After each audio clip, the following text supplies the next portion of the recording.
De ce 13h, la coalition des syndicats autonomes n'est pas contre la mesure de contribution à hauteur de 1% des salaires à l'effort de guerre annoncé par le gouvernement de la transition.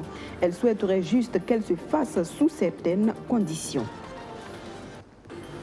Et puis, que vous soyez bailleur, locataire ou encore propriétaire foncier, apprêtez-vous à compter de ce mois de janvier. Le gouvernement va faire un contrôle strict sur le paiement des impôts, sur le revenu foncier et la taxe de résidence.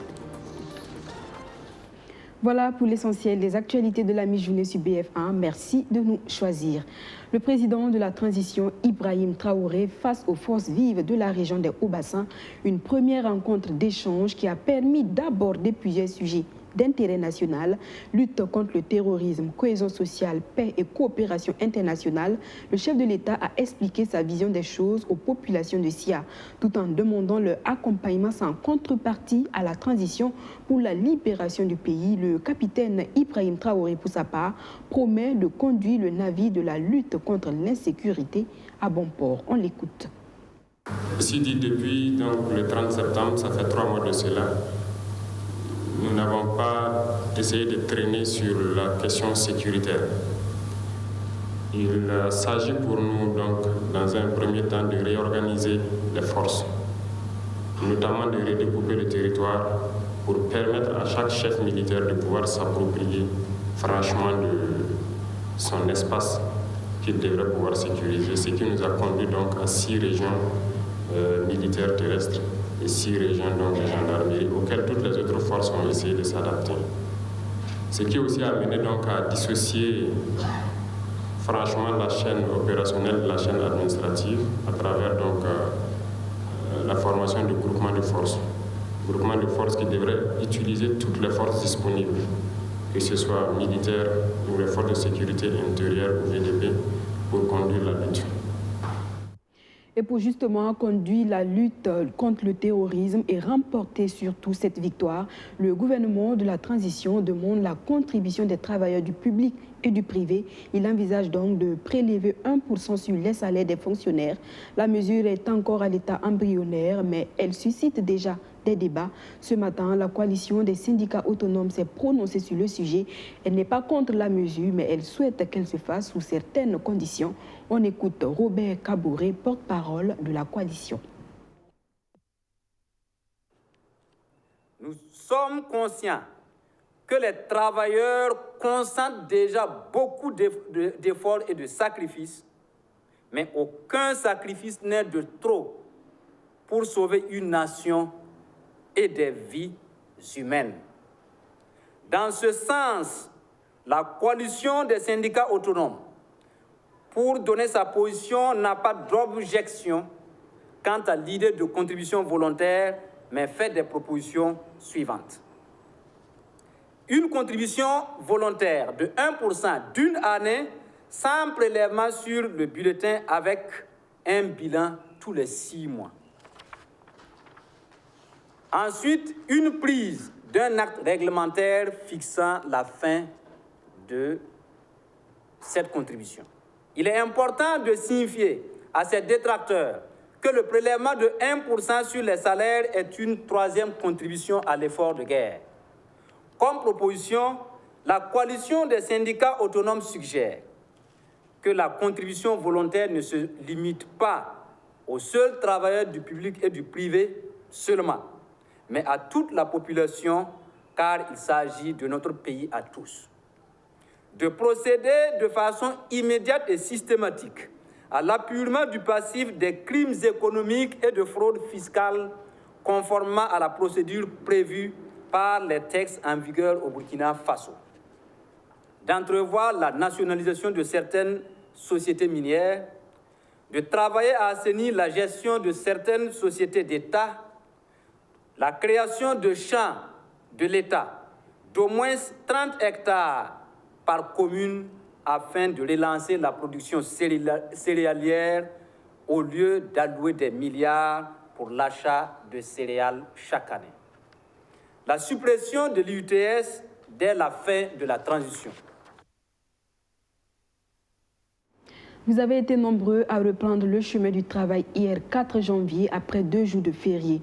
Une reprise du travail dans un contexte de crise du Super 91. Conséquence, pour avoir passé des heures dans les longues files d'attente pour s'approvisionner en carburant, certains d'entre vous sont arrivés en retard au service. À qui la faute? À la pénurie d'essence selon des salariés que nous avons rencontrés. Maxime Ilboudou. Il est 9h et certains salariés, toujours dans ce rang, attendent d'être servis devant la pompe. Pourtant, la plupart devraient être au service à 7h. Mais ils étaient contraints à chercher du carburant pour éviter une panne sèche. Même si les 48 heures de férié ont permis à certains de s'approvisionner, il n'en demeure pas moins que d'autres sont confrontés au manque d'essence. Normalement, je dois être au travail. Voilà, je suis calé pour chercher des essence. Donc, vraiment, ça pose beaucoup de problèmes. Le week-end, là, on a tourné, on n'a pas eu le carburant, malgré les assurances que ça va aller. Bon, moi, depuis le matin, de Somgandé jusqu'à Ouaga 2000, je suis en train de tourner. À la reprise du travail ce 4 janvier, nombreux sont ces fonctionnaires à accuser un retard au service à cause de cette pénurie. Ce n'est sans doute pas le scénario que certains avaient imaginé après les assurances des autorités gouvernementales il y a quelques jours. Les usagers attendent, au service, il faut aller liquider tout ce qui est dossier pendant ce temps, il faut s'allier aussi pour le carburant. Bon, la faute, c'est pas de notre faute. Si on n'a pas de carburant, on ne peut pas arriver au bureau. Voilà. Bon, on aurait souhaité que ça soit autrement. Il y a le retard, c'est désagréable au service. On a des dossiers qui attendent. Bon, comme on a dit, tout est urgent, il faut accélérer. Bon, il n'y a pas de carburant, on ne sait pas comment ça va se passer. On a fait l'élection du bureau des étudiants de l'ISPP. On devrait remettre le matériel ce matin. Il n'y a pas de carburant. Il faut que je gagne le carburant d'abord à la CENI et repartir. Revenez à l'ISPP Koulba pour voir s'il n'y a pas de courrier. Venez à l'ISPP Padoua. Mais voilà, je suis là bloqué depuis. Sur le terrain, les longues files d'attente se rétrécissent et la situation semble se normaliser au niveau des stations d'essence. Graduellement, les consommateurs sont de moins en moins nombreux à subir les difficultés d'approvisionnement. Cela se justifie sans doute par la déclaration du ministre en charge du commerce sur le plateau du journal de nos confrères de la RTB, rassurant les populations que le dépôt de Bingo est approvisionné à près de 4 millions de litres d'essence pour pallier aux 3 millions de litres de consommation du Super 91 journalière. Et dans ces moments de panique généralisée, trouver de l'essence à tout prix devient la seule équation à résoudre. Qu'elle soit donc servie en bouteille ou à la station, les consommateurs sont preneurs. Mais une question, avez-vous une idée du carburant que vous avez mis dans vos réservoirs? Êtes-vous sûr de sa qualité? Benjamin Kwame vous a posé la question. Nous sommes à la cité Azimo. Dans cette longue file d'attente de véhicules se trouvent aussi bien de grosses cylindrées que des cylindrées moyennes. À l'opposé, des motocyclettes, en majorité. Tous n'ont qu'une seule destination, réussir à atteindre la pompe de cette station-service. Je dois prendre le carburant quelque part, mais comme je n'ai pas vu là-bas, j'ai dû foncer ici pour pouvoir avoir du carburant. On est en train de souffrir pour pouvoir l'avoir. Tous, ou presque, disent ne pas être des habitués de cette station, tout simplement parce qu'ils ne font que sillonner et parcourir différentes stations depuis le début de cette pénurie de carburant. Et cela sans avoir pris le temps de vérifier auprès des pompistes la qualité de ce liquide devenu plus que de l'or en l'espace de 10 jours. Cet usager en est bien conscient. Effectivement, ce que vous venez de dire là, sincèrement, moi-même, je ne prenais pas de gasoil et de l'essence dans ce genre de station. Mais tu regardes seulement là où tu vois le carburant, tu es là, tu payes du bon. Comme lui, tous les autres usagers que nous avons rencontrés semblent être informés que si le carburant utilisé n'est pas de qualité supérieure, cela peut occasionner des défaillances à la longue sur le fonctionnement de leur engin. Mais ils sont dos au mur. Dans les stations, on ne vérifie pas la qualité. Normalement, on doit mettre la qualité de l'essence là d'abord pour que les gens la vérifient. Mais comme il n'y a pas, comme c'est un manque aussi, et puis la qualité de l'essence là, on ne vérifie pas aussi. C'est pour ça. La station que j'ai pu avoir, alors bon, actuellement en tout cas, je peux douter sur la qualité du carburant que je vais avoir. Moi, c'est le carburant que je cherche. Mais l'essentiel, moi, c'est d'aller me serrer aux stations, mettre. Ah, si côté du station, là, s'ils vont amener mauvais carburant pour nous, là, moi, je ne peux rien dire. Là, je sais que ce n'est pas moi que je vais prendre ça. Par endroits, certains craignent plutôt pour le carburant vendu dans les coins de rue à travers des bouteilles, car connaissant moins l'origine. Le pompiste de cette station, lui, est convaincu et rassure les usagers que les contrôles sont faits régulièrement sur le stock de l'essence. Ça seulement, il n'y a pas d'inquiétude. Voilà, c'est de la bonne qualité. On ne se soucie pas de ça. Pas d'inquiétude sur ça. Maintenant, on a des contrôleurs ici qui viennent. Il y a des contrôleurs qui viennent contrôler, qui voient l'état même, voilà, où va la chose, la situation. Voilà, je peux dire ça. Le service dans quelques stations que nous avons visitées évoluait lentement, mais tous parvenaient à être servis. Malgré l'affluence, ces motocyclistes et automobilistes disent préférer s'aligner dans les stations-service pour éviter d'utiliser des carburants de mauvaise qualité pouvant détruire le moteur de leur engin. Le retour à la normale dans les stations d'essence annoncé par les pétroliers indépendants du Burkina Faso hier semble être une réalité. On constate depuis ce matin de moins en moins de longues files d'attente. Notre reporter Luc Pabelgem a fait le tour de quelques stations d'essence. Son reportage à suivre tout à l'heure dans notre édition du 19h30. Dans la suite de ce journal, et on reste avec Benjamin Kwame qui s'est intéressé aux taxes et impôts sur les revenus fonciers. De ses recherches, on retient que vous soyez bailleur, locataire ou encore propriétaire foncier, eh bien, sachez qu'à compter de ce mois de janvier 2023, le gouvernement va faire un contrôle strict sur le paiement des impôts sur le revenu foncier et la taxe de résidence. Qui paye, comment payer et comment se font les calculs? Élément de réponse dans le grand format de ce 13h. Devant l'Assemblée législative de transition, le 24 décembre dernier, le ministre de l'Économie et des Finances annonçait ceci. Aux honorables députés qui sont dans la salle et qui ont des maisons en location, de se préparer parce que nous allons faire une campagne de collecte de l'IRF à partir de janvier 2023 et nous ne voulons pas qu'une seule maison en location soit en reste. L'IRF, c'est l'impôt sur le revenu foncier. Ce n'est pas un nouvel impôt. Il existe depuis bien longtemps, mais n'était pas clairement recouvré. Le Burkina Faso a besoin de compter sur ses ressources internes, car dans le budget exercice 2023, les dépenses se lèvent à un peu plus de 3 200 milliards de francs CFA. Et c'est un canal précieux pour combler le gap de 604 milliards et financer aussi l'effort de guerre. Donc ceux qui ont des maisons en location en tant que bailleurs, il faut vous préparer non seulement à faire des contrats de bail, mais également à payer l'impôt sur les revenus fonciers. Et ceux qui sont en location en tant que locataires, il faudra sensibiliser vos bailleurs qu'ils ont l'obligation de payer cet impôt. L'opération devrait démarrer en janvier 2023 avec les agents des services des impôts. Mais attention, cette campagne ne va-t-elle pas contribuer à faire grimper le coût du loyer? Une question légitime. Pour ce fiscaliste, l'option première du ministère de l'économie ne vise pas à complexifier le paiement du loyer. Là, c'est l'administration fiscale qui doit s'en charger.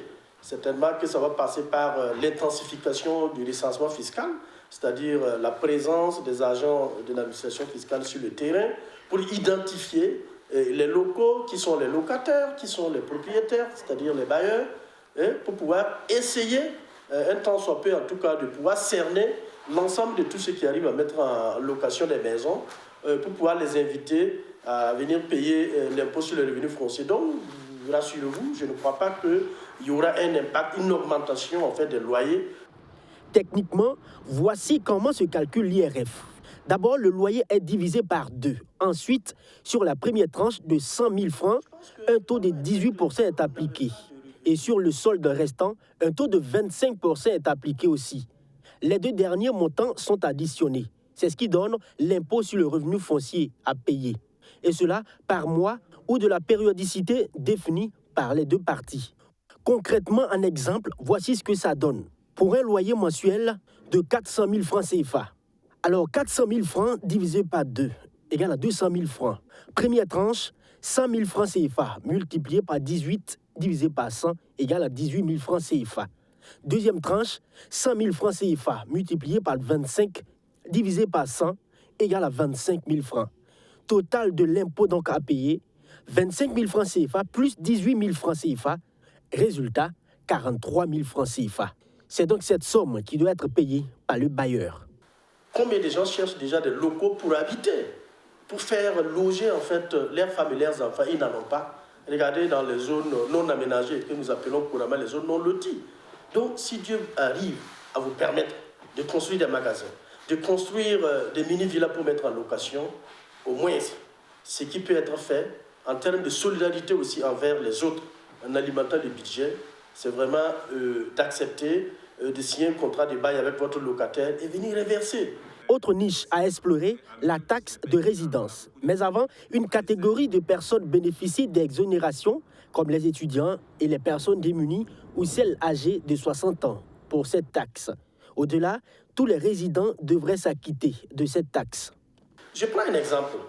Pour la taxe de résidence, le montant le plus élevé tourne autour de 36 000. Ceux qui ont plus de 15 ampères. Le montant le moins élevé, sur tout le territoire burkinabé, tourne autour de 1 000 francs. L'année. Vous avez parlé tout de suite de l'effort de guerre. On ne s'enrôle pas pour prendre les armes en tant que VDP, mais notre façon aussi d'être VDP, lorsqu'on a des maisons en location, lorsqu'on a des parcelles, des terrains non construits. Mais vous allez voir des gens qui ont 10 terrains, 15 terrains. Mais venir payer, bon, ça leur pose problème. Pour être en phase dans cette ambition et en donnant l'exemple, Aboubakar Nakanabo annonce que les membres du gouvernement ont déjà commencé à payer ces impôts et l'opération va se poursuivre car cela ne tienne au-delà du calcul tout un peu complexe pour trouver l'impôt sur le revenu foncier basé sur un taux progressif et qui pourrait faire résigner les bailleurs par exemple. Il serait opportun d'aller sur la base d'un taux proportionnel. Cela permettra aux bailleurs de savoir clairement ce qu'il doit payer comme impôt. Actualité hors de chez nous au Mali, après la condamnation à 20 ans de prison des 46 soldats ivoiriens détenus à Bamako, les négociations se poursuivent pour demander peut-être une grâce présidentielle. Hier, le président togolais Faure Gnassingbé et médiateur dans cette affaire a eu une audience à huis clos avec le président Assimi Goïta. Rien n'est officiellement ressorti des échanges, mais les signaux semblent ouverts pour un dénouement rapide de cette crise entre Abidjan et Bamako. Suivez. Le président togolais Faure Gnassingbé est arrivé dans la capitale malienne ce mercredi pour une visite de quelques heures. Médiateur dans l'affaire des 46 militaires ivoiriens détenus au Mali, il doit s'entretenir avec son homologue Assimi Goïta. Soupçonnés d'être des mercenaires et arrêtés à Bamako début juillet, ces soldats ont été déclarés coupables d'attentats et complots contre le gouvernement et ont été condamnés le 30 décembre à 20 ans de prison. Réunis en sommet à Abuja au Nigeria début décembre, les dirigeants des pays de la CEDEAO avaient fixé un ultimatum au 1er janvier au pouvoir malien pour les libérer sous peine de nouvelles sanctions.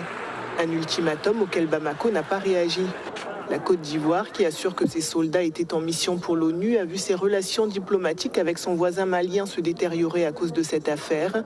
Le président ivoirien Alassane Ouattara reste malgré tout confiant et a promis dans son discours du Nouvel An que les soldats incarcérés regagneront bientôt le sol ivoirien. Retour chez nous au Burkina Faso et nous prenons tout de suite la direction de Bobo Dioulasso pour parler de la dédicace du 4e album de l'artiste Nteni Mandelson. Intitulé Wedaga, ce nouvel opus de 10 titres aborde des sujets comme l'amour, la paix et la cohésion sociale. Chanté en langue kassina, cet album est un mélange de style moderne et rythme du terroir. La présentation de l'œuvre en son et en images, c'est avec Majid Bakouan.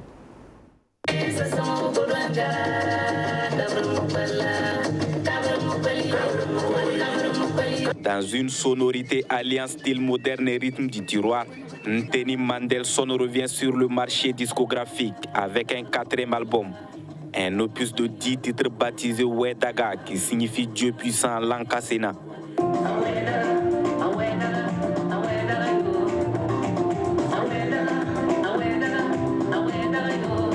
Wedaga parce que tout simplement, nul ne peut vivre sans l'apport de Dieu. Je crois que Dieu est au commencement, est le commencement, il est le premier, il est omniprésent, omnipotent. Donc, moi, je mets Dieu au devant de tout. Donc, tellement je mets Dieu au devant de tout, je ne recule devant rien. Donc, je dis ce que je pense, je dis ce que je vois, je fais sortir ce qui est au fond de moi. Et puis, voilà. Donc Dieu, je mets toujours Dieu devant. Je ne vais chez personne, je ne maraboute pas. C'est Dieu, quand je me lève le matin, je regarde en haut, je dis Seigneur, interviens pour tout ce que je fais. Donc pour moi, tout est Dieu, Dieu, Dieu, rien que Dieu.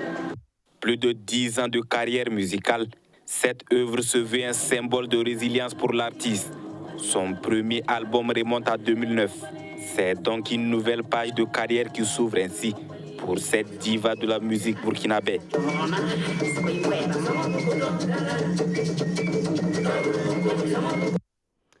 La phase allée du championnat national Ligue 1 de football, vous le savez, n'a pas été un long fleuve tranquille pour les arbitres. Certaines décisions ont été violemment contestées par les supporters et des dirigeants.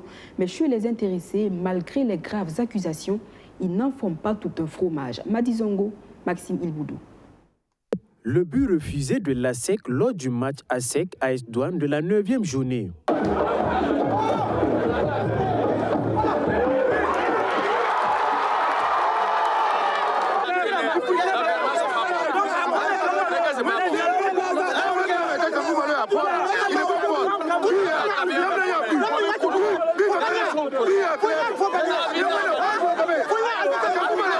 Le pénalty accordé au Majestic à la fin de la rencontre de la 12e journée.